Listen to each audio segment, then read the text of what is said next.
రెహమున్నీసా మెహషబానా Rahimunnisa మెహషబీనా కాజలే best. And చాలా up and downs ఈ career మొత్తంలో ఎక్కడ కనిపించినా కాజల్ ఫ్యామిలీతోనే కనిపిస్తుంది. నేను ఇంత టైం స్పెండ్ చేస్తా మా ఆయనకి మా పాపకి ఇద్దరికి నేను టైం స్పెండ్ చేయట్లేదు అనే ఫీలింగే ఉంటుంది.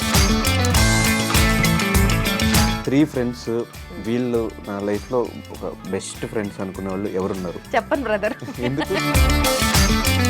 నార్మల్గా అందరికీ ఇంట్రెస్ట్ ఉండి ఇండస్ట్రీకి వచ్చేవాళ్ళు వేరు, అనుకోకుండా ఆర్జే అయిపోవడం వేరు. మిర్రర్లో చూసుకొని అట్లా ఒకవేళ నేను యాంకర్ని అయితే ఎట్లా మాట్లాడతాను అని మాట్లాడుకోవడం. అండ్ ఈ ఆర్జే టు విజే ఎప్పుడు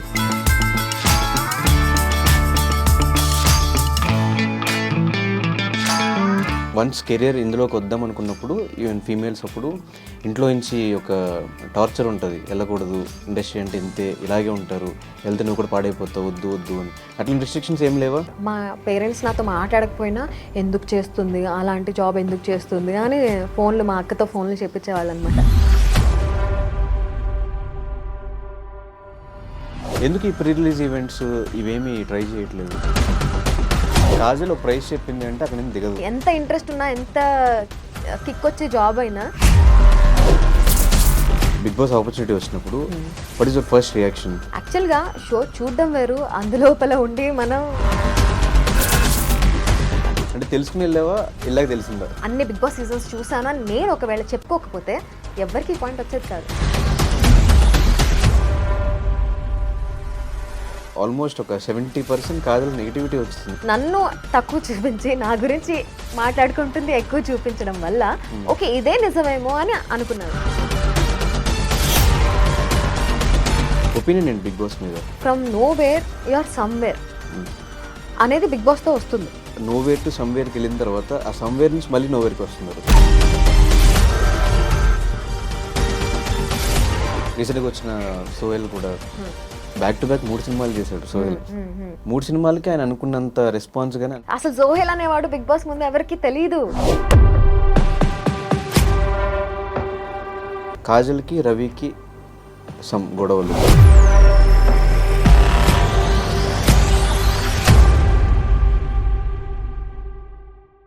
హాయ్ హలో నమస్తే, నేను మీ anchor Dhanush, welcome to iDream. ఈరోజు మనతో పట్టిన guest Bigg Boss fire brand RJ Kajal. తనతో మాట్లాడి మరెన్నో విషయాలు తెలుసుకునే ప్రయత్నం అయితే చేద్దాం. హాయ్ కాజల్.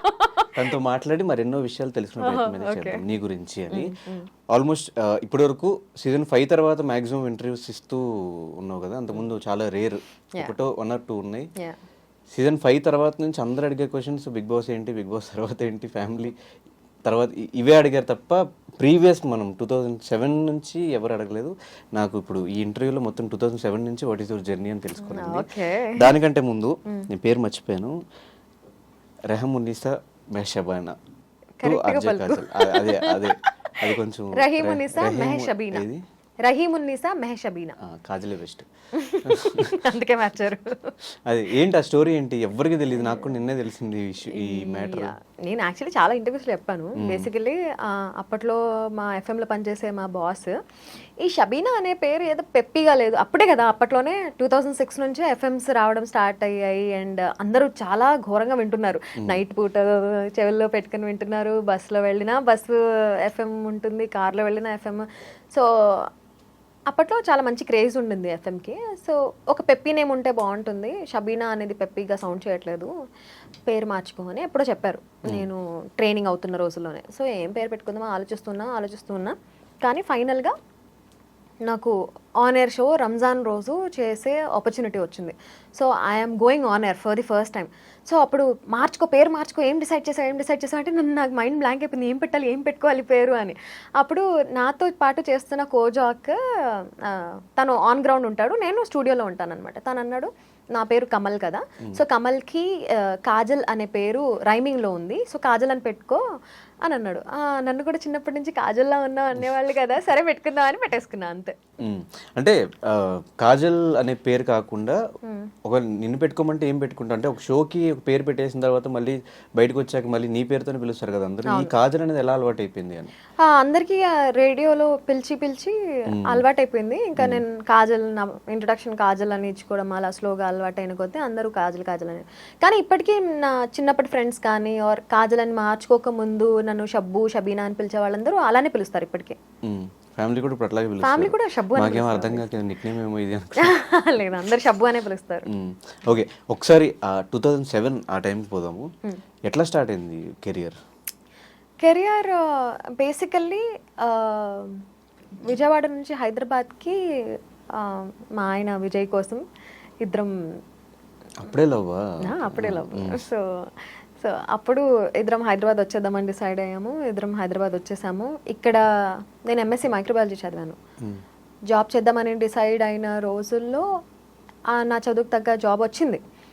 కానీ ఆ శాలరీ నంబర్ కానీ ఆ జాబ్ కానీ నాకు అసలు ఇంట్రెస్టింగ్గా అనిపించలేదు. పొద్దున్న నుంచి సాయంత్రం వరకు ఒకటే చోట కూర్చొని ఆ స్ట్రీకులు వేసుకుంటూ కూర్చొని ఇంక్యుబేట్ చేసి ఇంతేనా నా జాబ్, అవి నోట్ చేసుకోవాలి, ఆ మెడిసిన్స్లో ఏమన్నా ఇన్ఫెక్షన్ కాదు ఆవు చెప్తా ఏంటి ఆ వర్డ్ గుర్తురావటం, మొత్తానికి చదువు మర్చిపోయాను నేను. సో ఉందో లేదో, కంటామినేషన్ ఉందో లేదో చెక్ ఇదేనా నా జాబ్ అని నాకు నచ్చలేదు. అండ్ శాలరీ ఫిగర్ కూడా అస్సలు నచ్చలేదు అనమాట. అవి నాకు సరిపోవు, ఖచ్చితంగా సరిపోవు ఆ డబ్బులు. సో నేను నా వల్ల కాదు బుజ్జి, నేను ఇది చేయలేను అని చెప్పాను. అప్పుడే గుర్తొచ్చింది, మా శ్రీకృష్ణ అన్నయ్య విజయవాడలో ఉన్నప్పుడు మేము సింగింగ్ కాంపిటీషన్స్కి వెళ్ళేవాళ్ళం. అన్నయ్య ఎఫ్ఎంలో పనిచేస్తున్నాడు కదా, సరే ఒకసారి అడిగి చూద్దామంటే అన్నయ్య కాల్ చేశాను. అన్నయ్య ఏమో అవుతున్నాయి ఆడిషన్స్, కానీ విజయవాడ ఎఫ్ఎంకి, అప్పుడు విజయవాడ ఎఫ్ఎం పెట్టబోతున్నారు అనమాట కొత్తగా, ఎఫ్ఎంకి తీసుకుంటున్నారు అంటే సరే ఏదో ఒకటి వెళ్ళి ట్రై అయితే చేద్దాము అని చెప్పి వెళ్ళి ఆడిషన్ ఇచ్చేసాను. సెలెక్ట్ అయిపోయాను, కానీ విజయవాడ ఎఫ్ఎంకి సెలెక్ట్ అయ్యాను. నేను మళ్ళీ విజయవాడ వెళ్ళాలనుకోవట్లేదు. మా శోభన మ్యామ్ ఫుల్ సపోర్ట్ చేసేవాళ్ళు, నాకు చాలా ఇష్టం నేనంటే. నా స్టోరీ మొత్తం కూర్చొని విన్నారు, నీ లవ్ స్టోరీ ఏంటి అది ఇది అని. So full supportive. ఆవిడ ట్రై చేసి మొత్తానికి హైదరాబాద్లోనే ఉండేలాగా చేశారు. సో హైదరాబాద్ జాబ్ కంటిన్యూ చేసుకున్నా. నా శాలరీ ఫిగర్ కూడా నాకు నచ్చింది. ఇదంతా శాలరీ ఫార్మస్యూటికల్ కంపెనీలో వచ్చిన జాబ్ అది. నాకు 2500 అది పర్ మంత్. 2007లో. అప్పటికి అది ఎక్కువైనా? చాలా తక్కువ, 2500.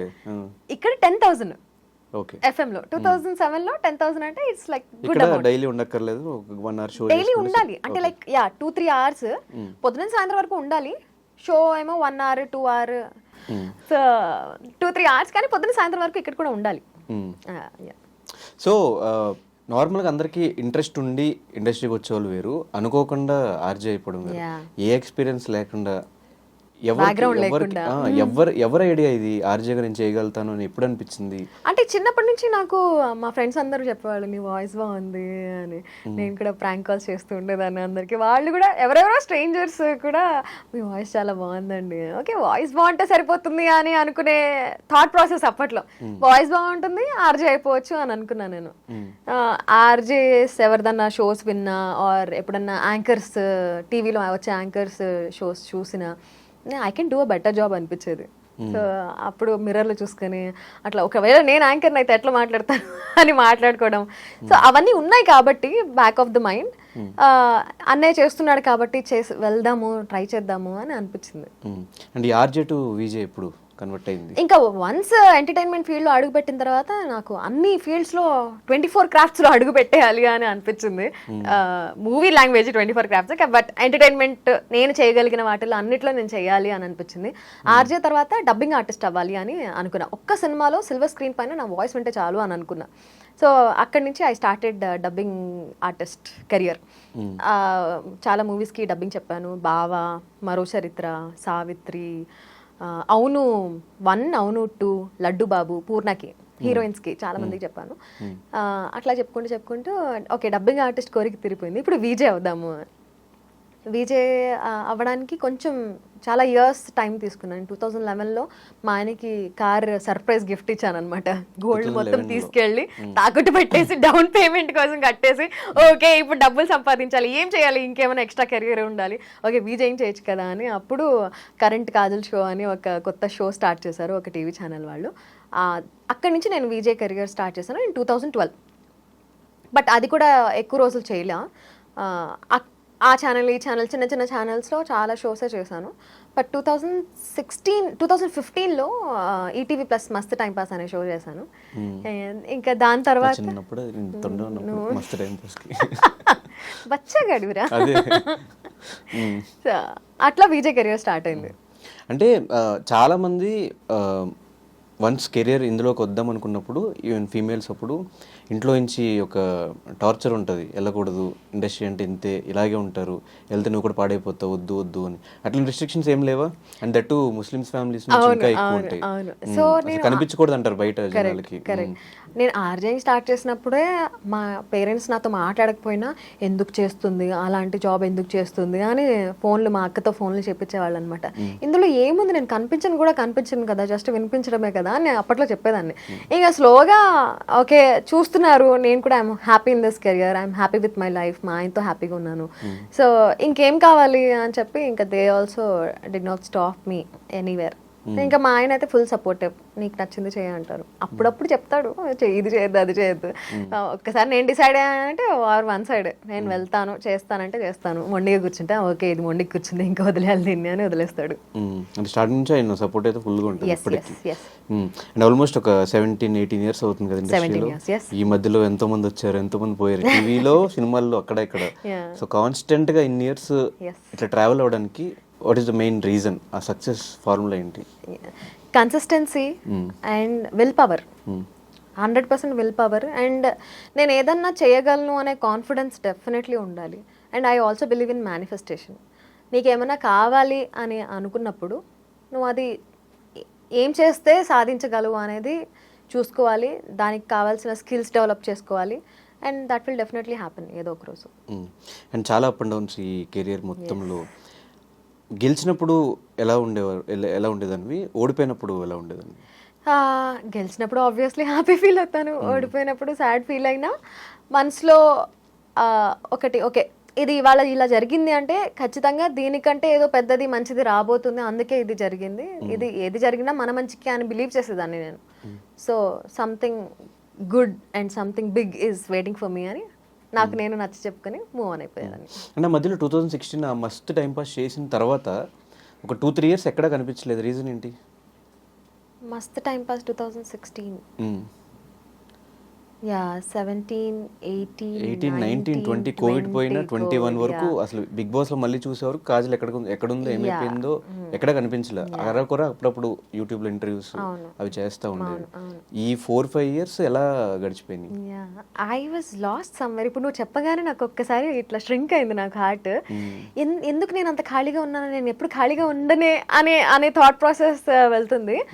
బట్ 2017, 18, 19, 20 వరకు కూడా I was happy with my life. నేను private anchoring, emceeing, corporate shows and all అవి నేను కాన్స్టెంట్గా ఎప్పుడు చేస్తూ ఉంటాను. బట్ ఒక ప్లాట్ఫామ్ పైన, ఒక టీవీ ఛానల్లో, పాపులర్ ప్లాట్ఫామ్ పైన కనిపించలేదు. But I was content with my life and I was happy with what I was doing and I was earning good. So నాకు ఎప్పుడు గ్యాప్ తీసుకున్నట్టయితే అనిపించలేదు. డబ్బింగ్స్ చెప్పుకునేదాన్ని.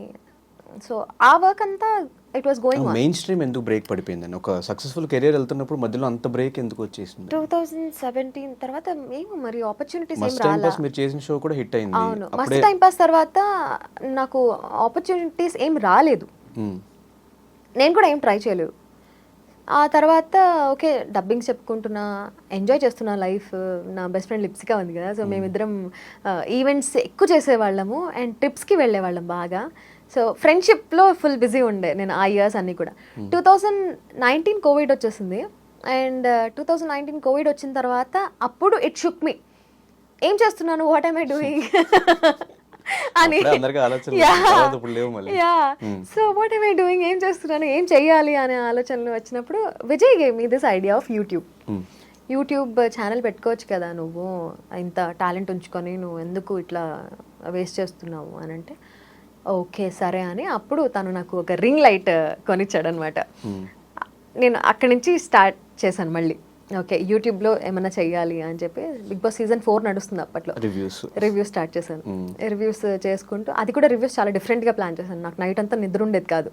నా షో అయిన తర్వాత షో చూసినప్పుడు పాయింట్స్ రాసుకొని మళ్ళీ 4 గెటప్స్ క్యారెక్టర్స్ వేసుకొని అవి పంచులు పేలేలాగా షూట్ నేనే చేసుకొని, ఆ రింగ్ లైట్ పెట్టుకుని నేనే షూట్ చేసుకుని, నేనే ఎడిట్ చేసుకుని, నేనే అప్లోడ్ చేసి మార్నింగ్ 5-6కి అలా పడుకునేదాన్ని.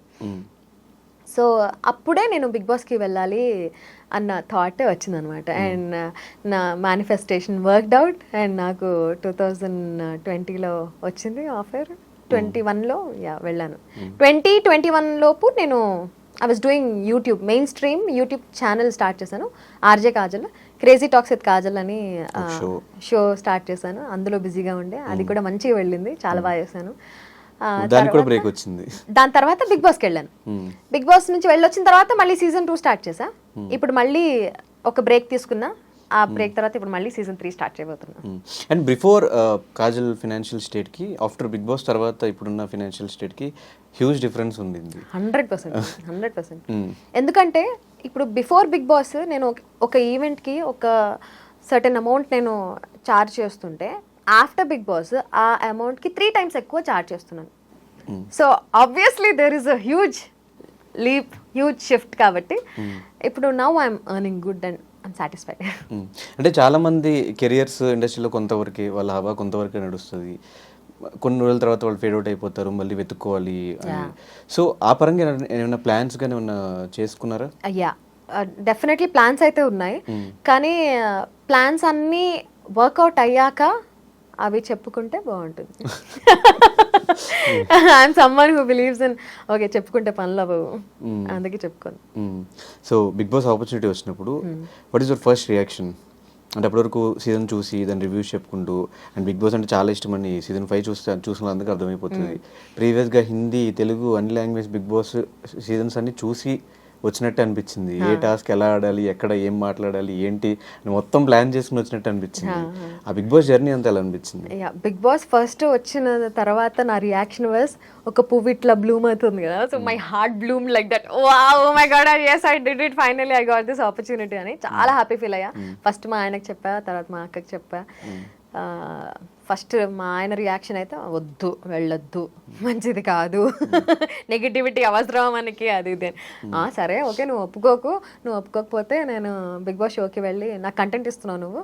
మా ఆయన ఒప్పుకోలేదు, అయినా వచ్చాను అని చెప్పుకుంటాను నేను. అంటే అమ్మ తల్లి నీకో దండం అని చెప్పి ఒప్పుకున్నాడు. బిగ్ బాస్ సీజన్ నేను హౌస్ లోపలికి వెళ్ళినప్పుడు అందరికీ ఇదొక, ఇప్పుడు నువ్వు ఎలా అయితే షో చూసాను, ప్లాన్ చేసుకొని వచ్చాను అని అందరికీ అదే ఫీలింగ్ ఉండింది. కానీ యాక్చువల్గా షో చూడడం వేరు, అందులోపల ఉండి మనం యాక్ట్ చేయడం వేరు. ఎందుకంటే అక్కడ యాక్టింగ్ ఏమి ఉండదు, రియాక్షనే ఉంటుంది. నీ ఏ పర్సనాలిటీ అయితే ఉందో, కోర్ పర్సనాలిటీ అదే బయటికి వస్తుంది. నువ్వు ఒక 1-2 days ఏమైనా యాక్టింగ్ చేయగలవేమో, కానీ నీ core personality after few days అది బయటకు వచ్చేస్తుంది. సో నేను అక్కడ ఏం టాస్క్లు ఆడినా ఆర్ ఎలా ఉన్నా దట్ వాజ్ ద రియల్ మీ. అలాంటి సిచ్యువేషన్స్లో నేను అలానే రియాక్ట్ చేస్తాను అండ్ అలానే ఉన్నాను. సో అది ప్లానింగ్ వర్కౌట్ అవ్వదు బిగ్ బాస్లో. కానీ ఎస్, బిగ్ బాస్ నుంచి వచ్చేసిన తర్వాత అనిపించింది నాకు, కొంతమంది కొన్ని స్ట్రాటజీస్తో వచ్చారు, నేను గేమ్ ప్లాన్ స్ట్రాటజీ వేసుకోలేదే అని ఫీల్ అయ్యాను. Because I was going with the flow, just ఫ్లోలో వెళ్ళిపోయాను. బీట్ మై ఒకళ్ళిద్దరు కనిపిస్తే ఓకే, మొత్తం మీరు ఎవరు ఉన్న కండిషన్స్ 15 మందికి అదే పాయింట్. ఈమె కాజల్ షో చూసి వచ్చింది, షో చూసి ఆడుతుంది, తనకి ఎట్లా ఉండాలి, ఎలా మాట్లాడాలి, ఏం చేయాలి, every minute pin to pin తనకు తెలుసు. సో ఇప్పుడు నా ఒక్కదానికే కాదు, నెక్స్ట్ సీజన్లో వెళ్ళిన గీతుకి కానీ, ఆదిరెడ్డికి కానీ, వాళ్ళని కూడా అలానే అనుకున్నారు. Sreemukhi is a huge fan. So చెప్పుకోవడం వల్లనే అలా అయింది. ఇప్పుడు ఫర్ ఎగ్జాంపుల్ నేను ఐఎమ్ హ్యూజ్ ఫ్యాన్, నేను అసలు అన్ని బిగ్ బాస్ సీజన్స్ చూసాను అని నేను ఒకవేళ చెప్పుకోకపోతే ఎవరికి పాయింట్ వచ్చేది కాదు. నేను చెప్పుకున్నాను కాబట్టి, వాళ్ళకి తెలిసింది కాబట్టి వాళ్ళు అలా అనుకోవడానికి స్కోప్ నేనే ఇచ్చాను. శ్రీముఖి ఇచ్చింది ఆ స్కోప్.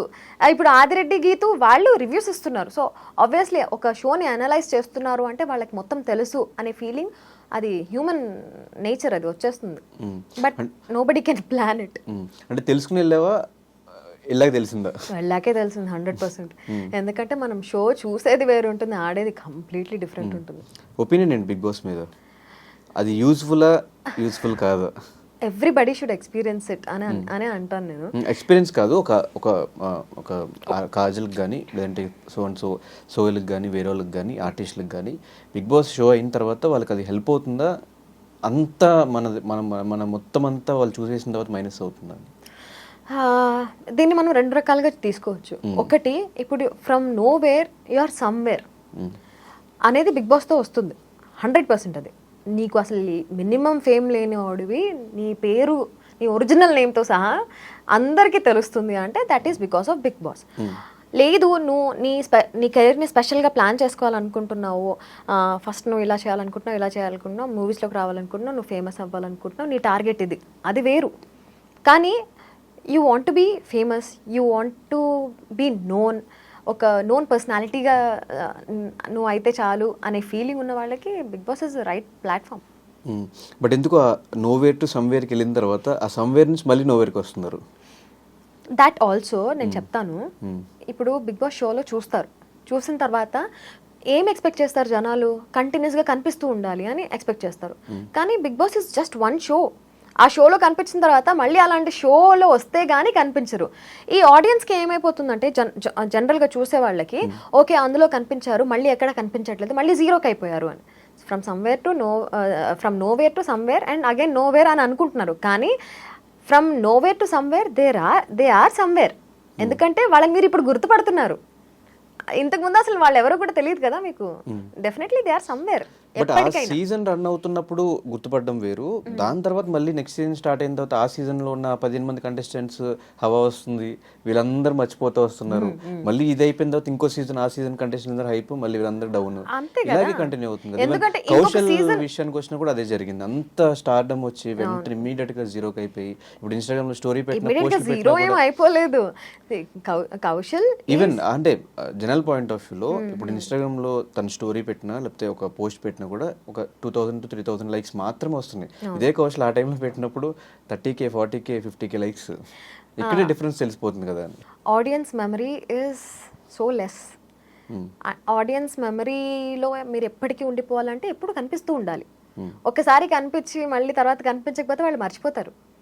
మనం కాన్స్టెంట్గా కనిపించాలి అని మనం ఏమైనా అనుకుంటే నువ్వు కాన్స్టెంట్గా మూవీస్ లేకపోతే వెబ్ సిరీస్ ఏదో ఒకటి చేస్తూ ఉండాలి. బిగ్ బాస్ వల్ల వచ్చిన ఫేమ్ నీకు లైఫ్ లాంగ్ కంటిన్యూ అవుతుందా అంటే ఒక రకంగా కంటిన్యూ అవుతుంది. ఇప్పటికీ సీజన్ 2 విన్నర్ ఎవరు అంటే కౌశల్ అనే అంటారు. ఉండిపోయాడు కదా అక్కడ. అలా రీసెంట్గా వచ్చిన సోహెల్ కూడా ఇందాక అనుకున్నట్లే కంటిన్యూ కనిపించిన బ్యాక్ టు బ్యాక్ 3 సినిమాలు చేశాడు సోహెల్.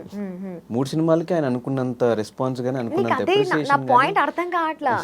అసలు సోహెల్ అనేవాడు బిగ్ బాస్ ముందు ఎవరికి తెలీదు. సీరియల్స్ లో తెలుసు కదా, సీరియల్స్ లో అప్పటికే అంతమందికి తెలియదు కదా, అంతమంది ఫాలోవర్స్ కూడా లేరు కదా అప్పుడు. సో కంటిన్యూస్ గా లైక్ కొట్టే వాళ్ళు ఎందుకు అంటే వాళ్ళకి గుర్తుంది, ఓకే అఖిల్ సోహెల్ ఫ్రెండ్షిప్ ఇంత బాగుండేది, నాకు ఈ పాయింట్ లో నాకు సోహెల్ బాగా నచ్చాడు, ఓకే తను ఏమైనా పోస్ట్ పెట్టినా అది గుర్తొచ్చి లైక్ కొట్టేవాళ్ళు. ఇప్పుడు సీజన్ 5 వచ్చేసింది, 6 వచ్చేసింది, 7 వచ్చేసింది, వచ్చినా ఒకవేళ ఫాలో కొట్టినా ఫీడ్ ఇట్లా స్క్రోల్ చేసేస్తారు. ఇప్పుడు ఎందుకు వస్తున్నాడు సోహెల్, పదా అని ఫాలో కొట్టేద్దాం అనేవాళ్ళు కూడా ఉంటారు. సో ఆడియన్స్ మెమరీ చాలా తక్కువ, చిన్నది. అండ్ మీ సీజన్ లో కూడా లోపల ఆల్మోస్ట్ ఒక 70% కాజల్ నెగిటివిటీ వచ్చింది. ఎందుకు? సో స్టార్టింగ్ లో నెగిటివిటీ వచ్చిందంట. దానికి రీజన్స్ కూడా నేను నా సైడ్ నుంచి ఆలోచిస్తాను కాబట్టి నేను నా సైడ్ నుంచే అనుకుంటాను. ఓకే నేను చెప్పాను కదా, నా గుయి నేనే తవ్వుకున్నట్టు నేను బిగ్ బాస్ ఫ్యాన్ అని అందరూ స్ట్రాటజీ అని అనుకున్నారు. అండ్ అందరూ అనుకున్న మాటలే ఇన్ఫ్లుయెన్స్ అయ్యాయి ఆడియన్స్ పైన. సో ఈ మాటలు ఇన్ఫ్లుయెన్స్ అయ్యాయి కాబట్టి నన్ను తక్కువ చూపించి నా గురించి మాట్లాడుకుంటుంది ఎక్కువ చూపించడం వల్ల ఓకే ఇదే నిజమేమో అని అనుకున్నారు. స్లోగా నా క్యారెక్టర్ ఇంకొంచెం బయటికి వస్తున్నప్పుడు audience got to know what real Kajal is. అప్పుడు జనాలు ఇష్టపడే వాళ్ళు ఇష్టపడ్డారు, ఇంకా తిట్టుకునే వాళ్ళు తిట్టుకున్నారు, అంతే.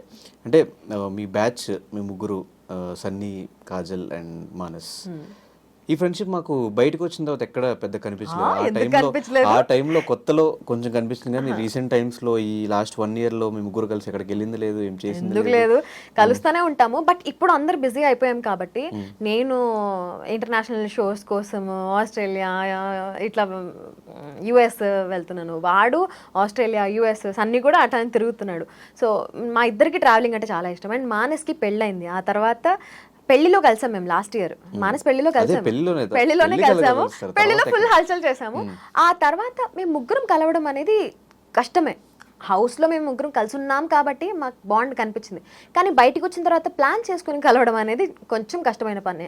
నేను సన్నీ ఎక్కువ కలుస్తూ ఉంటాం, బికాస్ నేను పార్టీస్కి వెళ్తూ ఉంటాను, వాడు కూడా పార్టీస్కి వస్తూ ఉంటాడు. మానస్ అప్పుడప్పుడు రేర్ పార్టీస్కి వస్తాడు, వచ్చినా కాసేపు కనిపించేసి వెళ్ళిపోతాడు. He's a complete family man, complete 9 అయితే ఇంట్లోనే ఉండాలి, 12 లేదా 12 అయితే 12 లోపల ఇంట్లో ఉండాలి, అలా టైమ్స్. నేను కూడా ఆబ్వియస్లీ అలానే, బట్ స్టిల్ నేను ఎక్కువ పార్టీస్కి అటెండ్ అవుతూ ఉంటాను. అండ్ హ్యాంగ్ అవుట్ చేయడం నాకు ఇష్టం కాబట్టి నేను హ్యాంగ్ అవుట్ చేస్తూ ఉంటాను. సో నేను సన్నీ ఎక్కువ కలుస్తాం, బట్ మేము ముగ్గురమే ప్లాన్ చేసుకొని కలవాలి అనేది కొంచెం టఫ్ టాస్క్. ఎవరు టఫ్ అంటే ఎవరు కలవని అంటారు ఎక్కువ అంటే ఎప్పుడు నేనే ఇనిషియేట్ తీసుకోవాలి. నేనేమో ఐ యామ్ అ పర్సన్, నేను ఎలాంటి మనిషిని అంటే ఇప్పుడు నేను 10% ఎఫర్ట్ పెడితే నువ్వు 10% ఎఫర్ట్ పెట్టు, నువ్వు 10% ఎఫర్ట్ పెట్టు అని వాళ్ళు బెటర్ కాబట్టి మనకు నచ్చదు, వాళ్ళు మానేస్తాం. ఎగ్జాక్ట్లీ అంతే. వాళ్ళు ఎందుకు పెట్టరు, పెట్టాలనే ఉంటుంది వాళ్ళకి, కానీ వాళ్ళు ఇంకా ఎక్కువ బిజీగా ఉండడం వల్ల నేను బిజీగా ఉంటాను, కానీ నేను ఎఫర్ట్స్ పెడతాను కాబట్టి కొంచెం టైం తీస్తాను నేను. వాళ్ళు కూడా ఎఫర్ట్స్ పెట్టాలనుకుంటారు కానీ ఇంకా ఎక్కువ బిజీ ఉంటారు కాబట్టి వాళ్ళు పెట్టలేరు, కాబట్టి కలవలేకపోతున్నాం అంతే. అంటే ఈ తారుమారు అయిపోతున్నట్టు హౌస్లో మేము చూసిన ఫ్రెండ్స్ ఎవరంటే కాజల్, సన్నీ, మానస్. బయట మేము చూసినది ఎవరంటే హమీద, కాజల్. ఈ బాండింగ్ ఎప్పుడు వచ్చింది? లోపలది కరెక్టా, మేము బయట చూస్తున్నది కరెక్టా? అరే గుర్తులేదా హమీద నేను ఎంత క్లోజ్ ఉండేవాళ్ళమో? హౌస్ లో మాకు అంత చూపించలేదు, మీ ట్రైవ్నే చూపించారు. నా జర్నీలో love you to Bigg Boss అని నేను ఇద్దరం గొడుగులు ఓకే, ఎప్పుడైనా చిన్న చిన్న మూమెంట్స్ ఉంటాయి కానీ ఫ్రెండ్షిప్ కంప్లీట్ చూపించలేదు మాకు. సో ఆ మూమెంట్స్ చూపించారు, but Hameeda use to share a lot with me. మొత్తం అన్ని డే మొత్తం జరిగిందంతా కూడా మేము అట్లా వాక్ చేసుకుంటూ తిరుగుతూ మాట్లాడుకునే వాళ్ళం. ఇంకా సిరితోటి నాకు అంత అవకాశం దొరకలేదు, కానీ Hameeda use to talk a lot. చాలా ట్రస్ట్ చేసింది నన్ను. ఒకే ఒక్క పాయింట్లో హమీద ఆ టాస్క్లో తను ఎలిమినేట్ అయిపోయే వీక్ ముందు టాస్క్లో తను నాకు వర్స్ట్ పర్ఫార్మర్ కూడా ఇచ్చింది. ఆ టాస్క్లో తన నమ్మకాన్ని నేను వమ్ము చేశాను అనే ఫీలింగ్ వచ్చి తనకి నచ్చలేదు, because she is a very loyal person. చిన్న పప్పి లాంటిది అది, ఎంత కుక్క విశ్వాసంగా ఎట్లా ఉంటుందో అది కూడా షీఈస్ ఎగ్జాక్ట్లీ ద సేమ్, అంత విశ్వాసంగా ఉంటుందన్నమాట. కానీ కొంచెం నేను ఆ విశ్వాసంని బ్రేక్ చేస్తున్నాను అన్న ఫీలింగ్ వచ్చిందంటే తను she will be broke. So అట్లా ఆ ఒక్క టాస్క్ వల్ల అండ్ ఎలిమినేట్ అయిపోవడం వల్ల మా ఇద్దరికి మళ్ళీ మాట్లాడుకునే ఛాన్స్ రాలా. And that continued Bigg Boss నుంచి బయటకు వచ్చిన తర్వాత కూడా. ఏంటి 1.5 year వరకు మేము ఎప్పుడు మాట్లాడుకోలే. తను ఎప్పుడన్నా ఫోన్ చేస్తున్నా ఎందుకు కాల్ చేస్తుంది అబ్బా అని. అండ్ లిటరల్లీ మానస్ ఎంగేజ్మెంట్కి వెళ్ళేటప్పుడు మానస్ కాల్ చేసి అరే హమీద కూడా వస్తుంది అంటే సన్నీతో నేను అరే హమీద ఎందుకు వస్తుందిరా ఇప్పుడు మాతో పాటు హ్యాపీగా మన ఇద్దరం వెళ్ళేవాళ్ళం కదా అని అనుకున్నా. తర్వాత వచ్చింది, కూర్చుంది ఫ్లైట్లో, పక్కన కూర్చుంది. We started talking and it never ended. ఇంకా అప్పటి నుంచి ఉన్న మనస్పర్ధలన్నీ క్లియర్ చేసుకొని ఇంకా ఇద్దరం వీ స్టార్టెడ్ అగైన్. అదే ఆమె ఫేవరెట్స్ లిస్ట్ లో కూడా కాజల్ ఉంటుంది. ఎవరి ఫేవరెట్? Hameeda favourite list. నా ఫేవరెట్స్ లిస్ట్ లో కూడా ఉంటుందా? బాగానే కలిసిపోయారు అయితే. మొత్తం బిగ్ బాస్ విడగొట్టే మీరు కలిసిపోయారు. సో రీసెంట్ గా మీకు ఒక గిఫ్ట్ కూడా ఇచ్చాం బర్త్డేకి. తన చాలా ఇష్టమైన క్యాట్ అనమాట, యాపిల్ అనే క్యాట్. 8 years old. అది చనిపోయింది అది. అండ్ తను చనిపోయినప్పుడు దుబాయ్లో ఉండింది. ఎట్లా ఏడ్చిందంటే లిటరలీ హాస్పిటలైజ్ అయిపోయింది తను. దాన్ని చూసి నాకు చాలా బాధ అనిపించింది. అకేషన్ ఏం లేకపోయినా వెళ్ళి గిఫ్ట్ ఇచ్చేద్దామని డిసైడ్ అయిపోయాను నేను. తర్వాత గుర్తొచ్చింది, ఓకే June 3rd బర్త్డే ఉంది కదా, సరే ఇచ్చేద్దాము గిఫ్ట్ అని చెప్పి అప్పుడు ప్లాన్ చేసి గిఫ్ట్ ఇచ్చాను. She felt so happy. Every day snaps పంపిస్తుంది, ఎవరిని తెచ్చిచ్చావరా నువ్వు, సేమ్ యాపిల్ లానే బిహేవ్ చేస్తున్నాడు అని చెప్పి. సో ఈ మీ సీజన్ కంటెస్టెంట్స్లో ఇంకెవరితో టచ్లో ఉన్నావు? ఇంకెవరితో సేమ్ హమీద టైప్లో మాట్లాడకుండా వదిలేయడమా? సో మాట్లాడడం అయితే శ్రీతో ఫుల్ క్లోజ్ అయిపోయా. శ్రీహాన్ బిగ్ బాస్కి వెళ్ళినప్పుడు Season 6లో తను she started talking to me. అప్పుడు ఫుల్ క్లోజ్ అయిపోయాము. ఇప్పుడైతే లిటరల్లీ కొట్టుకుంటారు, బయట క్లోజ్ అయిపోతారు. ఎవరు జనాలు కాదు కాదు, హౌస్ లో మీ అందరికీ తెలుసు నాకు సిరి అంటే చాలా ఇష్టము. హౌస్ లో కూడా నేను చాలాసార్లు చెప్పాను నాకు చాలా ఇష్టం ఆ పిల్ల అంటే. I use to admire her lot. ఆ ఏడ్చిన ఏంట్రా ఇంత క్యూట్ గా ఉంటుంది అనుకునే టైప్ అన్నమాట. బయటకు వచ్చిన తర్వాత తను ఎపిసోడ్స్ చూడలేదు, but she knows that I love her so much అని. సో ఇంకా షీ కుడెంట్ డినై ఇట్. నా ప్యూర్ లవ్ని తను యాక్సెప్ట్ చేసి షీ స్టార్టెడ్ టాకింగ్. అండ్ ఇప్పుడు మేమిద్దరం కూడా full we literally know all our dark secrets too. అట్లా మాట్లాడుకుంటాం అనమాట నేను సిరి. షన్నుతో టచ్ లో ఉన్నావా లేదా? షన్నుతో లేను టచ్ లో. మీ సీజన్ ఎవరినైనా కూడా లేను అంటే ఆయన షన్ను ఉన్నాడు కాబట్టి.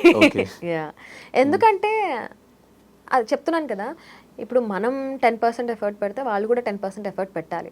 నేను ఇప్పటికీ మాట్లాడతాడేమో, కానీ ప్రతిసారి నేనే ఎందుకు మాట్లాడాలి అనే చిన్న ఉంటుంది కదా, అందుకే మాట్లాడను అంతే.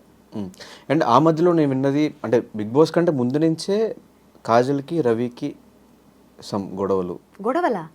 కాజల్కి రవికి బిగ్ బాస్ ముందు ఫుల్ ఫ్రెండ్షిప్. బక్రీద్కి బిర్యానీ తీసుకెళ్ళి ఇచ్చేదాన్ని నేను. బిగ్ బాస్ తర్వాత ఫైట్ అయింది, బిగ్ బాస్ లో ఫైట్ అయింది. దాని తర్వాత నుంచి కంటిన్యూ, దాని తర్వాత మళ్ళీ మన నార్మల్ అయిపోయాం. మళ్ళీ ఇప్పుడు మంచిగానే మాట్లాడుకుంటున్నాం. దేనికి ఆ గొడవలు స్టార్ట్ అయినవి అంటే బయట నుంచి అంత ఫ్రెండ్స్ అయ్యి ఉండి లోపలికి వెళ్ళి ట్రస్ట్ ఇష్యూస్ హౌస్ లోపల. నేనేంటి I'm a person who believes that నువ్వు ఫ్రెండ్ అయితే నువ్వు ఫస్ట్ వచ్చి నాకు చెప్పాలి, నువ్వు ఇట్లా చేస్తున్నావు, నువ్వు ఇట్లా చెయ్యకు, ఆర్ నీ గురించి ఇలా వాళ్ళు అలా మాట్లాడుకుంటున్నారు అని చెప్పి. కానీ హౌస్ లోపల బిగ్ బాస్కి వెళ్ళే ముందు కూడా క్వారంటైన్లో కూడా మేమిద్దరం మాట్లాడుకున్నాం. అరే మంచి ఫ్రెండ్స్గా ఉందాంరా మన ఇద్దరం, అసలు ఫుల్ ఫ్రెండ్షిప్ అంటే ఇదే, దోస్తులా ఉందాంరా మన ఇద్దరం అని డిసైడ్ అయ్యాం మేమిద్దరం. కట్ చేస్తే హౌస్ లోపలికి వెళ్ళిన తర్వాత షన్ను వచ్చి చెప్పాడు, లోబో నిన్ను తిట్టుకుంటున్నాడు, నువ్వు లోబోతో కొంచెం జాగ్రత్తగా ఉండు అని. సరియు వచ్చి చెప్పింది, అరే లోబోతో కొంచెం జాగ్రత్తరా, లోబో తిట్టుకుంటున్నాడరా నువ్వు నిన్ను. రవి కదా వచ్చి చెప్పాలి, షన్ను నాకు తెలీదు, సరియు నాకు తెలీదు, రవి కదా వచ్చి చెప్పాలి. రవి ఒక్కడే నాకు బాగా క్లోజ్ బయట. ఎంత చిన్నదానికి గొడవలు వేసుకున్నారు. అరే this is huge for me, this is very huge for me. So వాళ్ళు చెప్పకుండా నువ్వు ఫ్రెండ్ అన్నోడి నువ్వు చెప్పకుండా వాళ్ళు చెప్పారు అంటే, లేదు లోబో ఎప్పుడు అలా బిహేవ్ చేయలేదు అంటాడు. నువ్వు మళ్ళీ ఆన్ టాప్ ఆఫ్ ఇట్ అబద్ధం చెప్తున్నావు, అది ఇంకా నచ్చలేదు నాకు. సో అట్లా గొడవలు అట్లా పెద్దవయ్యి హౌస్ లోపల రచ్చరచ్చయ్యాయి అనమాట. So Kajal commercial non commercial? 100% commercial అని చెప్పను నేను. కమర్షియల్ ఉండాల్సిన చోట కమర్షియల్ ఉంటా, నాన్ కమర్షియల్ ఉండాల్సిన చోట నాన్ కమర్షియల్ ఉంటా. అంటే రవి పక్కా commercial, anchor Ravi. What you mean by పక్కా కమర్షియల్ చెప్పు. అంటే పేమెంట్స్ విషయంలో చాలా స్ట్రాంగ్ ఉంటారని ఒకటి, ఫ్రీగా ఏది చేయరని ఒకటి. ఈవెన్ ఫ్రెండ్స్ అయినా కూడా, ఫ్రెండ్స్ అయితే చేస్తాం కదా, ఫ్రెండ్స్ ఆఫ్ కోర్స్ చేస్తాం, నేను కూడా ఫ్రీగా చేస్తాను ఫ్రెండ్స్ అయితే. అందుకే అడుగుతున్నా కమర్షియల్ నాన్ కమర్షియల్? లేదు, కమర్షియల్ ఉంటాను నేను కూడా 100%. ఎందుకంటే నా టైమ్ నా ఎఫర్ట్స్ నేను పెడుతున్నాను అంటే. నువ్వు ఫ్రీగా, నేను ఒక చిన్న ఎగ్జాంపుల్ చెప్తాను. మా పాప ప్రాజెక్ట్ కోసము పిజ్జా బాక్సెస్ ఉంటాయి కదా, అది ఖాళీ పిజ్జా బాక్స్ కావాలి అని చెప్పింది. సరే ఏదో ఒక పిజ్జా హౌస్కి వెళ్ళి అడిగితే ఇస్తారు కదా అంటే, సరే అని చెప్పి వెళ్ళి ఒక ఫేమస్ బ్రాండ్ దగ్గరికి వెళ్ళి అడిగితే ఆ బాక్స్ ఫ్రీగా ఇవ్వనన్నారు. అంటే సరే ఇంకొక పిజ్జా హౌస్ ఉంది కదా దానికి వెళ్దామని చెప్పి అక్కడికి తీసుకెళ్ళా. అక్కడికి వెళ్తే అక్కడ ఫ్రీగా ఇచ్చారు. అప్పుడు ఏమని తెలుసా వచ్చి, ఐ థింక్ ఈ పిజ్జా హౌస్ వాళ్ళకి బిజినెస్ లేదు కదా అందుకే ఫ్రీగా ఇచ్చేసారు, ఆ పిజ్జా హౌస్ వాళ్ళు ఫుల్ బిజీ కదా అందుకే వాళ్ళు ఫ్రీగా ఇవ్వలేదు. సో అక్కడే ఈ చిన్న ఎగ్జాంపుల్తోనే నీకు అర్థమైపోతుంది, నీ వాల్యూ నువ్వు ఉంచుకోవాలి అంటే నువ్వు ఏది ఫ్రీగా చేయకూడదు. అక్కడే నువ్వు ఫ్రీగా చేసావంటే నీ వాల్యూ టప్పమని పడిపోతుంది. సో నా వాల్యూ నేను దించుకోవాలనుకోవట్లేదు కాబట్టి నేను ఏది ఫ్రీగా చేయను. అండ్ ఎక్కడ కనిపించినా కాజల్ ఫ్యామిలీతోనే కనిపిస్తుంది. రెస్టారెంట్కి వచ్చిన, పార్టీకి వచ్చిన, ఇక్కడికి వచ్చిన మ్యాక్సిమం 90% హస్బెండ్తో పిల్లలతోనే ఉంటుంది. ఈ ఫ్యామిలీ టైం ఎలా ఎంజాయ్ చేస్తున్నావు? నేను చాలా ఎంజాయ్ చేస్తాను నా ఫ్యామిలీ టైం. నేను ఇంత టైం స్పెండ్ చేసినా మా ఆయనకి మా పాపకి ఇద్దరికి నేను టైం స్పెండ్ చేయట్లేదు అనే ఫీలింగే ఉంటుంది. బికాస్ నేను ఫోన్లో కూడా ఫ్రెండ్స్తో బాగా టైం స్పెండ్ చేస్తాను. And I love spending time with friends also with family. అంటే నా మనసుకి బాగా దగ్గర ఉన్న వాళ్ళతో నాకు టైం స్పెండ్ చేయడం చాలా ఇష్టం. సో అన్ని మేనేజ్ చేసుకుంటా, అందరినీ బాగా మేనేజ్ చేస్తా. ఎట్లా మీ love story? Inter religion marriage ఎలా ఒప్పించావు, ఏం జరిగింది అసలు స్టోరీ? స్టార్టింగ్ లో బాగా గొడవలు అయ్యాయి మా ఇంట్లో కూడా. ఎవరు అసలు, నాకు ఈ డౌట్ ఎప్పటి నుంచో ఉంది. నార్మల్ గా మనం మాట్లాడుకుంటున్నప్పుడు అంటే రెగ్యులర్ గా ఎవరి గురించి మాట్లాడుకున్న, ఇండస్ట్రీలో ఎవరిని చూసినా కూడా ఆమెకేంట్రా కోటీశ్వరం చేసుకుంది, అరే వాళ్ళ ఆయన ఫుల్ సెటిల్డ్ అందుకే చేసుకుందేమో, ఇట్లా రెగ్యులర్ మన కమెంట్స్ కూడా అవే వస్తూ ఉంటాయి. అరే వాడు రిచ్ రా అందుకే చేసుకుందేమో, ఇట్లా కమెంట్స్ వస్తూ ఉంటాయి కదా. నీ లైఫ్ లో ఇలా జరిగిందా, లేకపోతే ఇద్దరు స్ట్రగుల్ అవుతూ ఎదిగారా? అఫ్ కోర్స్ ఇద్దరం స్ట్రగుల్ అవుతూనే ఎదిగాము. మేమిద్దరం when we started loving each other, నేను స్టూడెంట్ని, విజయ్ వాళ్ళ డాడ్ వాళ్ళ బిజినెస్ దాంట్లో he was doing a job విజయవాడలోనే. అంటే లిటరలీ వాళ్ళ డాడ్ బిజినెస్లో హెల్ప్ చేస్తున్నట్టే. సో ఇద్దరం వీవర్ నోవేర్, కానీ ఇద్దరం from nowhere we went to హైదరాబాద్లో జాబ్ సంపాదించుకున్నాడు తను, హైదరాబాద్లో వచ్చిన తర్వాతే నేను జాబ్ సంపాదించుకున్నాను. సో అక్కడి నుంచి ఇప్పటి వరకు ఏం చేస్తున్నా, తను జాబ్ చేస్తూ జాబ్ వదిలేసి బిజినెస్ స్టార్ట్ చేశాడు, నేను జాబ్ చేస్తూ వదిలేసి ఫ్రీలాన్సింగ్ వర్క్ చేస్తున్నాను. సో అట్లా నేను అనుకుంటాను, ఓకే విజయ్ లేకపోయి ఉంటే అసలు నాకు ఈ కెరీర్ ఉండేది కాదేమో అని. విజయ్ కూడా అనుకుంటాడు, ఓకే నేను లేకపోయి ఉంటే తన కెరియరే అసలు ఇలా ఉండేది కాదేమో, వాళ్ళ నాన్న దగ్గరే ఇంకా పనిచేసుకుంటూ ఉండేవాడేమో, లేదా ఇంకేం చేస్తూ ఉండేవాడో, అసలు నాకే హోప్లెస్ ఆర్ క్లూలెస్ కెరియర్ ఉండేదేమో అని. So we give credit to each other and we love each other. So ఎలా పరిచయం విజయ్? మా ఇంటి పక్కనే వాళ్ళ డాడ్ బిజినెస్ ఉండేదన్నమాట, సైనేజ్ బిజినెస్, మొత్తానికి ప్రింటింగ్ ఉండేది. సో అక్కడ ఒక రోజు వెళ్ళాను నేను కూడా ఒక ఫ్లెక్స్ ప్రింట్ చేయించుకుందాం, అప్పట్లో కొత్తగా వస్తున్నాయి అనమాట ఫ్లెక్సీస్ అవి. సో బర్త్డేస్కి ఫ్లెక్సీస్ పెట్టడం అప్పుడే స్టార్ట్ చేశారు. అప్పటి వరకు అసలు ఫోటో పెట్టి హ్యాపీ బర్త్డే అని పెట్టి 2005 ఐ వాజ్ స్టూడెంట్ అప్పట్లో. సో అది చూసి సరే మా అక్క వాళ్ళ పాపకి ఇది గిఫ్ట్ ఇద్దామని ఫస్ట్ టైం వాళ్ళ ఆఫీస్కి వెళ్ళడం. అక్కడ వెళ్ళిన తర్వాత పరిచయం అయింది, చూసుకున్నాము, తర్వాత నంబర్స్ ఎక్స్చేంజ్ చేసుకున్నాం, మాట్లాడుకున్నాం, ఈమెయిల్స్ చేసుకున్నాం, ప్రపోజ్ చేశాడు. ఈమెయిల్స్ కంటే ముందే ఉండేవి కదా ఫోన్స్, ఈమెయిల్సే. ఈమెయిల్స్ ఇంటర్నెట్ అంటే ఈమెయిల్సే, స్నాప్చాట్, వాట్సాప్ అట్లాంటివి ఏం లేవు కదా. అదే చేసుకునేవాళ్ళం. ఇంటర్నెట్ షాప్కి వెళ్ళి అవును చేసుకునేవాళ్ళం. ప్రపోజ్ చేశాడు, నో అన్నాను. నీకోసం ఏమైనా చేస్తా అంటే ఎస్ అన్నాను. తర్వాత ఇంట్లో నో అన్నారు, తర్వాత మేము ఎస్ అనుకున్నాము, వెళ్ళిపోయాము. లేచిపోయి తీసుకున్నారా? ఫైట్లు, జంపింగ్లు, మామూలు కాదు. 2-3 సార్లు వెళ్ళిపోయాను నేను ఇంట్లో నుంచి, మళ్ళీ తీసుకొచ్చారు, మళ్ళీ వెళ్ళిపోయాను, మళ్ళీ తీసుకొచ్చారు, అట్లా అయింది. మొత్తానికి లాస్ట్కి పాప పుట్టిన తర్వాత పేరెంట్స్, నాన్నగారు ఒక్కళ్ళు కొంచెం అడమెంట్గా ఉండే, తర్వాత పాప పుట్టిన తర్వాత ఆయన కూడా కలిసిపోయారు. ఇప్పుడు యూఆర్ ఆల్ హ్యాపీ. ఇప్పుడు అమ్మ నాన్న ఎక్కువ సపోర్ట్ చేస్తారు ఇప్పుడు నా కోసం. ఎప్పుడన్నా నేను ట్రిప్స్, అబ్రాడ్ ట్రిప్స్కి వెళ్ళారన్నా ఆర్ ఏమైనా ఈవెంట్స్ ఉన్నా వాళ్ళు వచ్చి ఉంటారు పాపని చూసుకోవడానికి. విజయ్ కూడా అఫ్కోర్స్ చూసుకుంటాడు. విజయ్ చెప్తుంటే నేను చూసుకుంటాను కదా అంటే, లేదు నిన్ను కూడా చూసుకోవాలి అని చెప్పి మా అమ్మ నాన్న పిలుస్తాను. వాళ్ళు చాలా సపోర్టివ్ అమ్మ నాన్న.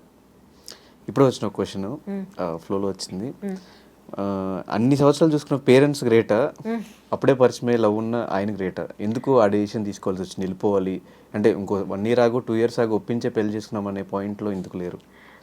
18-20 years పెంచిన పేరెంట్స్ గొప్ప, లేకపోతే 60-70 years కలిసి ఉండే పార్ట్నర్ ఎక్కువ అంటే ఎలా చెప్తారు ఎవరన్నా? అదే ఆ టైంలో మైండ్ సెట్ ఎలా ఉంది?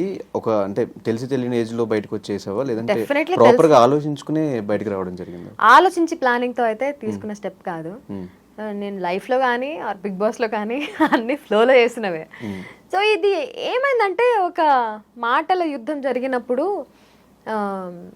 ఓకే ఇంకా నా వల్ల కాదు అని అనుకున్నప్పుడే నేను ఈ డెసిషన్ తీసుకున్నా. ఓకే ఇంకా నేను I cannot take this anymore అనిపించినప్పుడే. సో ఇంట్లో జరిగిన గొడవల్లో, మాటల్లో కొన్ని అలా చెప్పలేదు. ఎవరు గ్రేటో చెప్పలేదు, ఎవరు గొప్ప ఇద్దరిలో? ఇప్పుడు ఒకవేళ నేను మామ్ కాకముందు ఈ క్వశ్చన్ అడుగుంటే అఫ్ కోర్స్ మా ఆయన గొప్ప అని చెప్పుండేదాన్ని. ఎందుకంటే నేను అమ్మ నాన్నను వదిలేసి నేను ప్రేమ కోసం వచ్చేస్తాను కాబట్టి. ఇప్పుడు now I'm a ma'am. So పిల్లలకి పేరెంట్స్కి ఉండే అటాచ్మెంట్ ఏంటి అండ్ ఆ లవ్ ఏంటి నాకు తెలుసు. ఇప్పుడు ఎవరు గొప్ప అంటే నేను ఖచ్చితంగా చెప్పలేను. నేను ఇద్దరు గ్రేట్. ఇద్దరు రెండు కళ్ళలో ఏది గొప్ప అంటే ఏం చెప్తారు? సో ఆ మదర్హుడ్ ఎలా అనిపించింది? Oh my God, that's beautiful and precious. అప్పటి వరకు ఉన్న నొప్పులన్నీ దాని ఫేస్ చూడగానే మాయం హుష్కాకి. అది ఎవరు ఎక్స్ప్లెయిన్ చేయలేరు అబ్బా. నువ్వు ఎనీ మదర్ ఎనీ ఫాదర్ని కూడా అడుగు, అసలు ఎక్స్ప్లెయిన్ చేయలేరు, వర్ణనాతీతం. సో ఆఫ్టర్ పాప పుట్టిన తర్వాత లైఫ్ ఎలా చేంజ్ అయింది? తను చూసుకుంటూ తను స్కూల్లో పంపించాలి, తనకి ఎడ్యుకేషన్ ఇవ్వాలి, ఇదంతా ఎలా ప్లాన్ చేస్తున్నా, ఎలా అనిపించింది ఆ టైంలో? ఇంకొంచెం అంబిషియస్గా మారాను, ఇంకొంచెం ఓకే ఇంకా ఎక్కువ సంపాదించాలి, దీని ఫ్యూచర్ బాగుండాలి అని చెప్పి. నాకు అర్షిన అంటే ఎంత ఇష్టం అంటే literally I don't want have a second baby. నాకు అంత పిచ్చి అదంటే, మా ఆయనకు కూడా అదంటే అంత ఇష్టం. సో అర్షిన్, ARSHEN, అర్షిన్ శీలం శెట్టి. సో మొత్తం ఇద్దరు కలిపి పెట్టారు. గొడవ అయిందా ఇద్దరికి? అమ్మో, అడుగడుగున ఎనీ కపుల్ ఖచ్చితంగా గొడవలు ఉంటాయి.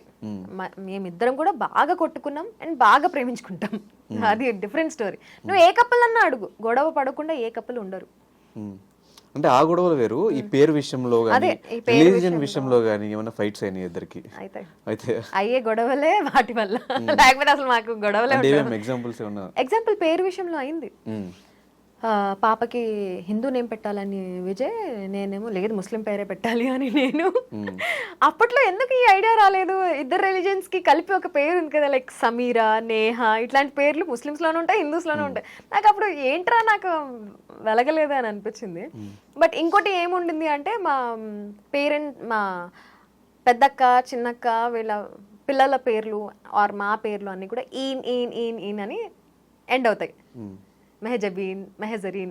నా పేరు ఒకటి ఏ ఉంటుంది, షబీనా, లేకపోతే మెహషబీన్, మెహరీన్, సమ్రీన్, ఇట్లా అందరివి ఈన్ ఈన్ ఈన్. సో అందులోనే మ్యాచ్ అవ్వాలి, అర్షీనే పెట్టాలి అని నేను డిసైడ్ అయ్యాను. విజయేమో లేదు తిథి ప్రకారం గాతో స్టార్ట్ అవ్వాలి, గీత అని పడదా. మాకు అట్లాంటివి ఏమి ఉండవు, నేను పెట్టాను అన్న. ఫుల్ గొడవలు అయ్యాయి. ఇంటి పేరు ఎలాగో మీదే ఉంటుంది కదా శీలం శెట్టి, పేరన్నా మాది పెట్టచ్చు కదా అని ఫుల్ గొడవలు అయ్యాయి. బట్ ఇప్పుడు అసలు రిలీజన్ తోటి గొడవలు అవ్వవు ఇప్పుడు. కానీ ఏ గొడవ అయినా కూడా లాస్ట్ అమ్మాయి గెలుస్తుంది, ఒప్పుకోవాలి, ఇంకా తప్పదు. ఇంకా ఎందుకంటే దే ఆర్ ఆల్వేస్ రైట్. ఎందుకు రైట్? వెళ్తా ఎందుకు లేరా నాయన అని చెప్పి లాగుతారు కదా. నేను చెప్పారా లేదా కంటిన్యూస్ గా?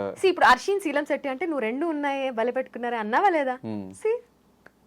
అదే గీతా శీలం శెట్టి ఉంటే ఏముంది, వెరైటీ లేదు కదా. మరి ఇంట్లో పూజల సంగతి ఏంటి? నేను I never say no to him and he never says no to me. ఏమున్నా వాళ్ళ సైడ్ నేను వెళ్తాను, మా సైడ్ తను కూడా వస్తాడు. కాకపోతే వాళ్ళ సైడ్ వెళ్ళినప్పుడు నేనేం పెట్టను, ఎందుకంటే ఇప్పుడు కూడా ఇది చూస్తే మా అమ్మ నాన్న వాళ్ళు వేసుకుంటారు నన్ను. సో వాళ్ళ సైడ్, అందుకే నాకు ఇన్స్టాగ్రామ్లో ఆర్ పర్సనల్గా మెసేజెస్ పెడుతూ ఉంటారు, ఎప్పుడు మీవే పెట్టుకుంటారేంటి వాళ్ళే పెట్టుకోరేంటి అని. నేను పెట్టుకుంటాను మావి, వాళ్ళే పెట్టాలంటే విజయ్ పెట్టుకోవచ్చు కానీ నేను I never judge or I never say no to him. తను పెట్టుకోండి నేనే ఈ రిలీజియన్స్ గొడవలు లేకపోతే హ్యాపీగా లైఫ్ అసలు. సో ఒకప్పుడు బిగ్ బాస్ ముందు కాజల్కి ఉండింది ఏంటి, లేనిది ఏంటి, ఇప్పుడు ఉండింది ఏంటి? అది తెలిసి ఇల్లు, కారు. లేదు, బిగ్ బాస్ ముందు కూడా కారు ఉండింది కానీ ఇంత లగ్జరియస్ ప్రీమియం కార్ లేదు. ఫ్లైటే, అది ఫ్లైట్. కార్ టూర్ ఉందా? లేదు, ఉంది ఉంది బ్లాగ్. కార్ టూర్ ఒకసారి యూట్యూబ్ లో చూడండి, మొత్తం ఫ్లైటే. అది లాగితే పైకి వెళ్ళిపోద్ది, ఇంత పెద్ద ఎల్ఈడి స్క్రీన్ ఉంటుంది. Yeah, so fame obviously. Bigg Boss కి ముందు ఫేమ్ లేదు, బిగ్ బాస్ తర్వాత ఫేమ్ ఉంది. మళ్ళీ ఒకవేళ ఆపర్చునిటీ వస్తే వెళ్ళడానికి రెడీగా ఉన్నావు? 100% వెళ్తాను ఈసారి. చేసిన తప్పులు చేయకుండా. హౌస్ లో కొంచెం నెగిటివ్ అనిపించిన, బయటకు వచ్చాక కాజల్ స్వీట్, ఆ ఫీలింగ్ వచ్చింది. ఈవెన్ చాలా మంది కలిసిన వాళ్ళు కూడా చెప్పే ఉంటారు. ఎందుకు అప్పుడు నెగిటివ్ చూపించారా? మరి లోపల సిచ్యువేషన్స్ ఎలా ఉన్నాయా? అసలు అందరికీ అన్ని సైడ్స్ ఉంటాయి అబ్బా, నెగిటివ్ అండ్ పాజిటివ్ అందరికీ ఉంటాయి. నువ్వు జడ్జ్ చేయొచ్చా 1 hour షో చూసి, 24/7 కాకుండా 1 hour షో చూసి? కానీ కొన్ని సిచ్యువేషన్స్ జడ్జ్ చేయాల్సి వస్తుంది. కొన్ని సిచ్యువేషన్స్ లో ఇప్పుడు ఆనీ మాస్టర్ బెస్ట్ ఎగ్జాంపుల్. ఆవిడ ఎంత స్వీట్ తెలుసా, షీఈస్ వెరీ స్వీట్. కానీ ఒకటే ఏంటి, ఆవిడ ఫట్టమని రియాక్ట్ అయిపోతారు ఆవిడ, చిన్నపిల్లల మెంటాలిటీ. సో అలాంటి వాళ్ళని నువ్వు ఎలా జడ్జి చేస్తావు? నువ్వు 1 hour షో చూసి అలాంటి వాళ్ళని జడ్జ్ చేయడం రాంగ్ అంటాను నేను. బికాస్ 1 hour షో చూసి ఆవిడ నెగిటివ్గా అనిపిస్తుంది, ఆవిడ తిట్టేసుకుంటూ ఉంటారు. కానీ మనస్తత్వం ఆవిడది పాపం చాలా చిన్నపిల్లల మనస్తత్వం. రీసెంట్గా ఎక్స్పోజ్ అనే దాంట్లో మంచి సిరీస్లో మంచి క్యారెక్టర్ పడింది. అవును. దాని తర్వాత మళ్ళీ ఎందుకు కంటిన్యూ అవ్వలేదు అవి? దాని తర్వాత మళ్ళీ నాకు చాలా ఆఫర్స్ వచ్చాయి ధనుష్, కానీ ఇప్పుడు ఎక్స్పోజ్లో నా క్యారెక్టర్ నాకు చాలా ఇష్టం. అట్లాంటి ఛాలెంజింగ్ క్యారెక్టర్స్, అట్లాంటి క్యారెక్టర్స్ ఏమైనా వస్తే 100% ఐ మీన్. కానీ పాసింగ్ క్లౌడ్ లాంటి క్యారెక్టర్స్ అట్లాంటివి వస్తూ ఉంటే నాకు నో చెప్పేశాను అట్లా. అంటే ఇప్పుడు ఆల్మోస్ట్ ఒక 20 years దగ్గరగా, అంటే 3 years ఇంకా ఇంత జర్నీ తర్వాత ఇప్పుడు ఫేమ్ కోసం ఇంకా స్టిల్ చూస్తున్నావా, లేదంటే ఒక డబ్బుల కోసం, ఇప్పుడు డబ్బులు ఉంటే సరిపోతే ఇంకేమో అవసరం లేదు, ఫేమ్ ఆల్రెడీ వచ్చింది, ఈ ఇదిలో ఉన్నావా? ఇప్పుడు నేను చెక్ లిస్ట్ పెట్టుకున్నాను నేను ముందు నుంచి. Okay, RJ tick, dubbing artist tick, okay singer ఒక సినిమాలో పాట కూడా పాడాను tick, anchor tick, Bigg Boss huge tick, dance show huge tick. ఇప్పుడు నాకు అలా టిక్ పెట్టుకోవాల్సింది ఎక్స్పోజిట్తో నా యాక్టింగ్ టిక్ కొంచెం అయినట్టే, బట్ మూవీస్లో కనిపించాలి అనేది నెక్స్ట్ నా టార్గెట్. సో నేను ఎప్పుడూ ఇట్లా ఒక చెక్ లిస్ట్ పెట్టుకొని okay next this is my goal, this is my ambition అని పెట్టుకొని ఐ వర్క్ టువర్డ్స్ దాట్. అలాంటిది ఏం లేకపోతే I don't think I can survive. నాకు ఏదో ఒకటి ఉండాలి, అట్లాంటి ఒక గోల్ సెట్ చేసుకొని దాని వైపు పరుగులు తీయాలి. ఐ కెనాట్ సిట్ ఐడిల్ అట్లా. అండ్ ఈ ట్రిప్స్, టూర్స్ రీసెంట్ టైమ్స్ మరీ ఎక్కువైపోయినాయి. అవును, ఎందుకంటే ఇవి కూడా నేను పెట్టుకున్నాను అనమాట.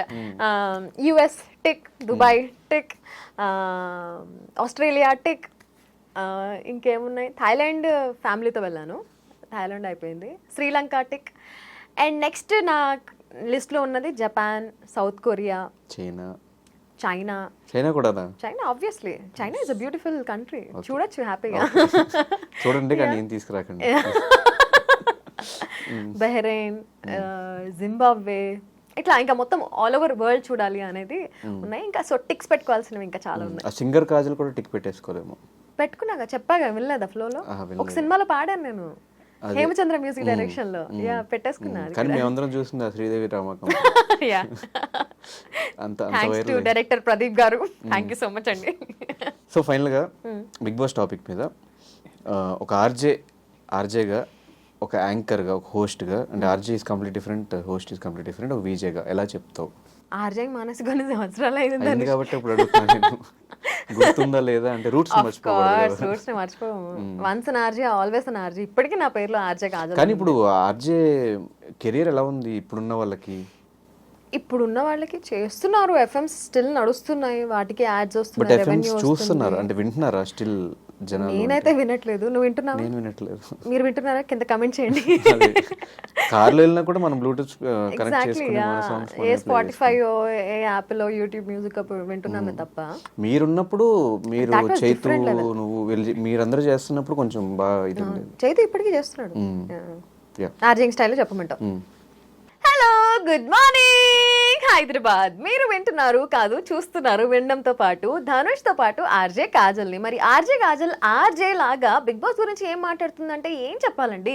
బిగ్ బాస్ అయితే ఒక మంచి షో, నాకు చిన్నప్పటి నుంచి బాగా ఇష్టమైన షో. హిందీలో చూశాను, తమిళ, కన్నడ, ఈ అదర్ లాంగ్వేజెస్ నేనైతే చూడలేదు. కానీ అందరూ అలా అనుకుంటున్నారు, బట్ అలా అనుకోవడంలో తప్పు కూడా లేదు. ఎందుకంటే నేను ఆడిన విధానం చూసి అందరూ స్ట్రాటజీ క్వీన్ అని పేర్లు పెట్టేశారు. అండ్ ఆ పేర్లలో నాకు నెగిటివిటీ వచ్చిందా, పాజిటివిటీ వచ్చిందా అంటే నేనైతే ఏం చెప్పను. ఎందుకంటే ఎండ్ ఆఫ్ ద డే నాకు పాపులారిటీ అయితే వచ్చింది కదా. ఇంకా ఆర్జేయింగ్ గురించి, ఇంకా ఆర్జే స్టైల్లో బిగ్ బాస్ గురించి చెప్పాలంటే నాకు ఇంకేం చెప్పాలో అర్థం కావట్లేదు. కాబట్టి ఇక్కడ ఆపేద్దాం అనుకుంటున్నాను. సో రావట్లేదు. ఓకే, సో ఇప్పుడు ఒక 3 friends, వీళ్ళు నా లైఫ్లో ఒక బెస్ట్ ఫ్రెండ్స్ అనుకునే వాళ్ళు ఎవరున్నారు? బిగ్ బాస్ లో వాళ్ళైనా బయట వాళ్ళు? బిగ్ బాస్ వాళ్ళే. ఫస్ట్ కమ్స్ మా చిన్నక్క. చిన్నప్పటి నుంచి నా బెస్ట్ ఫ్రెండ్ మా అక్క. So she is my first best friend. తర్వాత లిప్సిక, నా అమేజింగ్ బెస్ట్ ఫ్రెండ్. తర్వాత సిరి, ఆ తర్వాత హమీదా. ఇంకా ఎవరున్నారు? నీరజ. ఈ ముగ్గురులో కూడా మానస్, సన్నీ ఇద్దరు లేరు. మానస్, సన్నీ బిగ్ బాస్ లో ఫ్రెండ్స్ వాళ్ళు. ఇప్పుడు బయట టచ్ లో ఉంటే, నువ్వు ఎవ్రీడే టచ్ లో ఉండి every day to day life లో ఏం జరుగుతుందో చెప్పుకునే వాళ్ళే కదా బెస్ట్ ఫ్రెండ్. నువ్వు గంటలు ఇప్పుడు నా కాల్ లిస్ట్ చూడు, సిరి ఉంటుంది, హమీదా ఉంటుంది, పక్క లిప్సిక ఉంటుంది, వీళ్ళు ముగ్గురు పక్కా ఉంటారు. ఇంకేం చెప్పాలి నేను, ఎవ్రీడే మాట్లాడితేనే కదా. సో నెక్స్ట్ ప్రాజెక్ట్స్ ఏంటి, నెక్స్ట్ ప్లాన్స్ ఏంటి? ఒక్కటి అడగ, నేను చెప్పను బ్రదర్. ఎందుకు? చెప్పుకుంటావు బ్రదర్. అంటే కమింగ్ అప్ కాజల్ ఇంకెలా చూడొచ్చు అని ఇన్ని చెప్పాను కదా. సో మూవీస్ లో ఇంకా యాక్టింగ్ కెరియర్ ఇంకా కొంచెం డెవలప్ చేసుకోవాలనుకుంటున్నాను. I see my future there. So ఇంకా యాక్టింగ్ బాగా చేయాలి, యాక్టింగ్ ప్రాజెక్ట్ సంపాదించాలి అనుకుంటున్నాను. ఎవరు favourite actor? Junior NTR, Allu Arjun, Ram Charan. Okay, interviews చేస్తున్నావు కాబట్టి ఎవరు బెస్ట్ గెస్ట్ నువ్వు చేసిన Aishwarya Rai. Oh my God, she is so sweet. ఎంత స్వీట్ అంటే మిస్ వరల్డ్ అన్ని ఇండస్ట్రీస్లో పనిచేసింది, ఇంటర్నేషనల్గా కూడా వర్క్ చేస్తుంది. బట్ అస్సలు ఎంత డౌన్ టు ఎర్త్ అంటే she treated me so well and she is just the best. Aishwarya Rai ఎప్పటికీ మర్చిపోలేను. సో బెస్ట్ ఫీల్డ్ ఏంటి? ఆర్జేనా, ఇంటర్వ్యూయింగ్, లేదంటే influencing? Influencer, being an influencer is amazing. ఎందుకు డబ్బులు వస్తాయి? బాగా డబ్బులు వస్తాయి, పని తక్కువ ఉంటుంది, బాగుంటుంది. యా, అండ్ వ్యూస్ వస్తూ ఉంటే, కమెంట్స్ వస్తూ ఉంటే, not only brands and all. నీకు ఇన్స్టాగ్రామ్లో ఒక రీల్ పెట్టి అది ఫుల్ వైరల్ అయినప్పుడు, ఏమైనా క్రియేటివ్ కాంటెంట్ చేసినప్పుడు, నేను విజయ్ కలిసి ఒక ఎయిర్పోర్ట్లో ఒక బీజిఎం, మన్మధుడు బీజిఎం మీద ఒక రీల్ చేసాం. That gave me a high, ఎందుకంటే అది నా క్రియేటివిటీ. సో దానికి మనుషులు చూస్తున్నారు, వ్యూస్ పెంచుతున్నారు, లైక్స్ పెంచుతున్నారు, మిలియన్స్లో లైక్స్, ల్యాక్స్లో shares. That is another level హై. కానీ ఈ కంటెంట్ చేయాలి అంటే ఎలా ఎక్కడున్నా, ఏం జరుగుతున్నా, ఎక్కడైనా కంటెంట్ చేయొచ్చు, ఎక్కడైనా కంటెంట్ చేయొచ్చు. మొన్న ఫ్లైట్ మిస్ అయితేనే మొత్తం దాని మీద ఒక కంటెంట్ క్రియేట్ చేసి, కంటెంట్ పెట్టేసి ఇన్స్టాలో పోస్ట్. ఎవరు? మీరే. India Pakistan, exactly. యా, అవును. అండ్ ఇన్ఫ్లుయెన్సింగ్ నాకు రీసెంట్గా నచ్చుతున్న ఇది. బట్ నాకు all time favourite is anchoring, that to live emceeing. Live audience ఉంటారు, మనం స్టేజ్ పైన ఉంటాము, మైక్ పట్టుకొని మాట్లాడుతుంటే అక్కడ ఉన్న వాళ్ళందరూ వింటారు, నవ్వుతారు.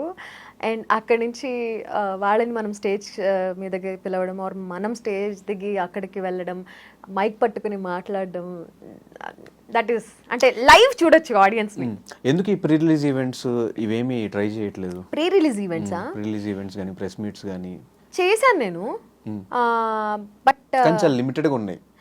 నేను కనుక్కున్నది ఏంటంటే, కాజల్ ఒక ప్రైస్ చెప్పింది అంటే అక్కడ నుంచి దిగదు, ఆ ప్రైస్కి అయితే మాకు వర్కౌట్ అవ్వదు. ఇప్పుడు కొంతమంది చేస్తున్న వాళ్ళు పేర్లు చెప్పను, ప్రైస్ కూడా చెప్పను, వాళ్ళు చేస్తే ఇంతైనా వాళ్ళకి మంత్లీ వచ్చే ఈవెంట్స్ ఒక 10 to 15. కాజల్ ఈ ప్రైస్ కి మంత్ కి ఒకటే, 2 months కి ఒకటే. ఎందుకు ప్రైస్ తగ్గించుకోవట్లేదు? ఇంట్రెస్ట్ ఉన్నప్పుడు ఎందుకు ప్రైస్ తగ్గించుకోవట్లేదు? ఇష్టం ఉన్నప్పుడు ఎందుకు ఆ price? Press meets, pre release events లో నీకు లైవ్ ఆడియన్స్ ఇంటరాక్షన్ ఉండదు. ఇప్పుడు లైవ్ ఇంటరాక్షన్ కదా మొత్తం. థియేటర్స్ లో, ఏఎంబీస్ లోనే పెడుతున్నారు ప్రెస్ మీట్స్, అంతా ఆడియన్స్ అందరిని పిలుస్తున్నారు, గ్యాదరింగ్స్ అవుతున్నాయి.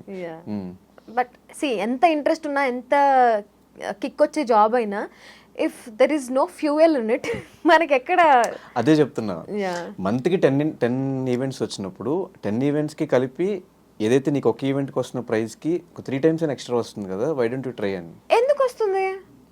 నేను ఒక ఈవెంట్ కి నేను తీసుకుంటున్న అమౌంట్ 10 ఈవెంట్లు చేస్తే వస్తున్న అమౌంట్ ఈక్వల్ ఉన్నప్పుడు, నేను ఒక ఈవెంట్ చేసి నేను ఆ అమౌంట్ తీసుకుంటాను. కానీ ఈక్వల్ కాదు, కొంచెం డబులే ఉంటుంది.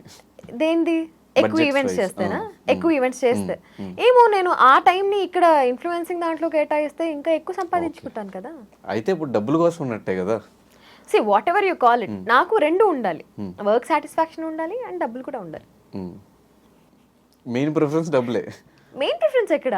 ఇప్పుడు రెండు ఉండాలంటున్నాను కదా. సో రెండు ఉండాలి, జాబ్ సాటిస్ఫాక్షన్, వర్క్ సాటిస్ఫాక్షన్ కూడా ఉండాలి, డబ్బులు కూడా ఉండాలి. ఇప్పుడు నీకు డబ్బులు రావట్లేదు, వర్క్కి వెళ్ళాలి అంటే నువ్వు వెళ్తావా? బట్ ఎంతో కొంత వస్తుంది దీనివల్ల. నాకు ఒక వరుసగా ఒక 10 days నాకు షెడ్యూల్ రెడీగా ఉంటుంది అనుకుంటే నేను పోతా. ఏమో, నేను I would rather spend my time with my loved ones. Okay, nice, good answer, very good answer. Yeah, thank you Kajal మా స్టూడియోకి వచ్చి మాకు మీ విలువైన సమయాన్ని, సమాచారాన్ని ఇచ్చినందుకు. అండ్ డెఫినెట్గా నెక్స్ట్ ప్లాన్ చేసుకునే కెరియర్ కూడా ఆ విష్ లిస్ట్ అంతా కూడా ఫిల్ అయిపోవాలి. ట్రిప్స్ అండ్ టూర్స్ వేయాలి. నెక్స్ట్ season 2 సీజన్ 3 కూడా సక్సెస్ఫుల్గా వెళ్ళాలి. నెక్స్ట్ ఇంకో ఆపర్చునిటీ వస్తే మళ్ళీ బిగ్ బాస్కి పోవాలని మనస్ఫూర్తిగా కోరుకుంటూ ఫైనల్గా నీకు కూడా మంచి బిగ్ బాస్ ఆపర్చునిటీ రావాలి, నువ్వు కూడా వెళ్ళాలని మనస్ఫూర్తిగా కోరుకుంటున్నాను. మీ సపోర్టర్స్కి ఎప్పుడు అంటే బర్త్డే వచ్చిన, ఒకవేళ మీరు మర్చిపోయిన, మీ పెళ్లి రోజు వచ్చిన, మీ పాప బర్త్డే వచ్చిన, మీరు మర్చిపోయిన వాళ్ళే ఒక 3-4 days నుంచి ముందు నుంచే మీకు ఆ పోస్టర్లు పంపించి వాళ్ళు ఎడిట్ చేసి డిజైన్ చేసి మీ ఆ బ్యాచ్ అందరికి ఏం చెప్తారు? కొంతమంది లాయల్గా ఉన్నారు, కాన్స్టెంట్గా వాళ్ళు సపోర్ట్ చేసేవాళ్ళు. సన్నీ మానస్, కాజల్, ఎస్ఎంకే ఎడిట్స్ అని అట్లా ఉన్న వాళ్ళు చాలా కొంతమంది ఉన్నారు. చూసి ఎంత ఓపిక అబ్బా వీళ్ళకి అనిపిస్తుంది. ఇప్పటికీ మా ముగ్గురివి ఎడిట్ చేసి పెడుతూ ఉంటారు, ట్యాగ్స్ చేస్తూ ఉంటారు, చూసి నవ్వుకుంటాను. మళ్ళీ ఒకసారి 3 years బ్యాక్ వెళ్ళిపోతాను. So thank you so much అందరికీ. నేను ఇంతకు మించి నేను ఏం చెప్పలేను. Thank you so much from the bottom of my heart. మీ టైంని నా కోసం స్పెండ్ చేస్తూ నన్ను ఇంత